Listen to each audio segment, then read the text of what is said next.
This segment of the news is brought to you by Smitty's Cards and Coins. Would you like to know what your collectibles are worth? Come by 2281 Postal Road, Unit 4, across from the post office.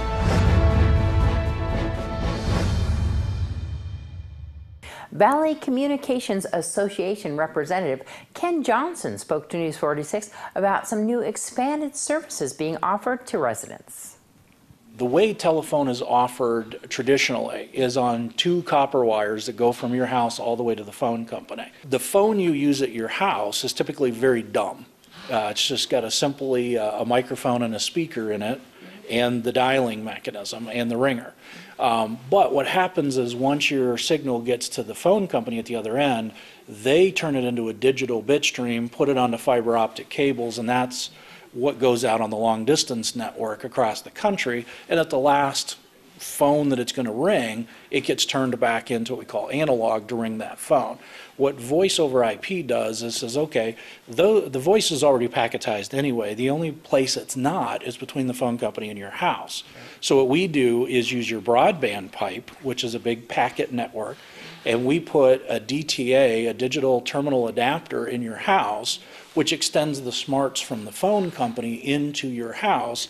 You can still hook a dumb phone to it, but then it's packetized right there and goes out over the broadband network without all of the special electronics and switching technology, which is what drives up the cost of traditional landline phones. So it allows us to offer a more cost-effective, and it actually has much better quality than a traditional analog phone, because you don't have the copper wire in the middle. It's digital end to end. So that's what we'll be able to do. We'll be able to do that for business with advanced services. So if you're a small business with 6 lines and line 1's busy, someone answers number 2 and it rolls, we'll be able to offer those kind of services, fax machines. The only place that we would have to probably maintain an old analog line is if somebody had a hard line security system.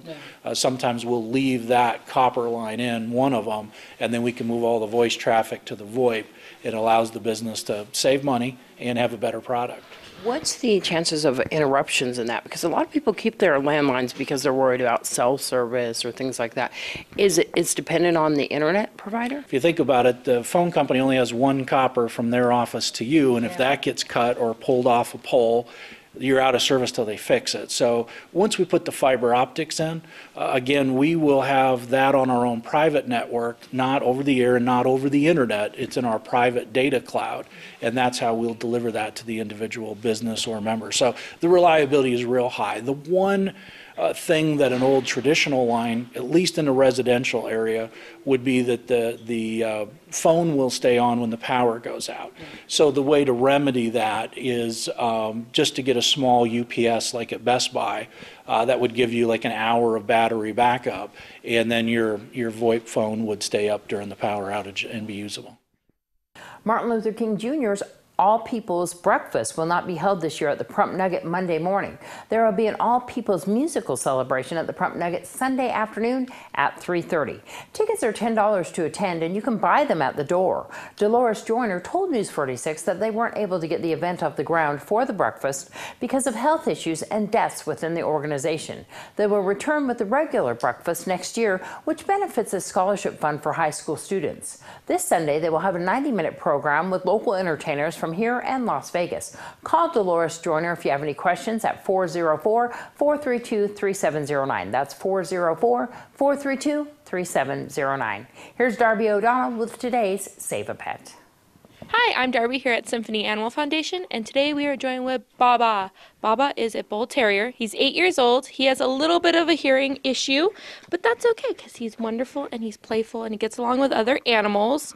He's just a giant love, and you should definitely come down and see him here at Symphony Animal Foundation. They're at 2501 Wheeler Pass. Take the road Panorama, which is in between AutoZone and Best Western. Keep going down that dirt road onto Wheeler Pass. They're the only things out here. You cannot miss them. You can give them a call at 990-6578. You can look them up at symphonyanimalfoundation.org, or you can check them out on Facebook at Symphony Animal Foundation. And Jacob Ybarra has been taken into custody. The Nye County Sheriff's Office has charged Jacob Ybarra with possession of burglary tools, possession of stolen property greater than $650, and burglary. On January 10, 2017, the Nye County Sheriff's Office was advised by one of their evidence techs that they had released a stolen vehicle that was involved in another case. An officer was advised that the registered owner of the vehicle stated that there was property inside the vehicle that did not belong to them. An officer had seen a post on Facebook referencing this burglary and the items missing. The items matched the ones described on the post on Facebook. An officer made contact with the victim to positively identify the suspected stolen items. He was able to confirm that they were the items. The items included a 40-inch Sharp television TV, a purple flute, a Vans backpack, a Maglite flashlight, and a class ring with the victim's husband's name on it. When Jacob Ybarra was arrested, he was wearing a yellow metal class ring that had the victim's husband's name engraved on the side of it. Jacob Ybarra is already in custody at the Nye County Detention Center, and he was then rebooked into the Nye County Sheriff's Office. This is Caitlin Boyer reporting for News 46.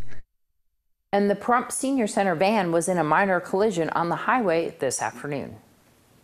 A minor two-vehicle accident occurred this afternoon in front of Walmart on Highway 160. How the accident occurred is under the investigation of the Nye County Sheriff's Office, but witnesses told News 46 that the Senior Center van was traveling northbound on Highway 160 when the other small sedan made a left-hand turn onto 160, leaving Walmart's parking lot. There was minor damage to both vehicles. The Senior Center van is still operational, and a representative from the Senior Center told News 46 that the driver was the only individual on board. No one claimed any injuries at the time of the collision. This is Deanna O'Donnell for News 46. Your Business First Brief when we return.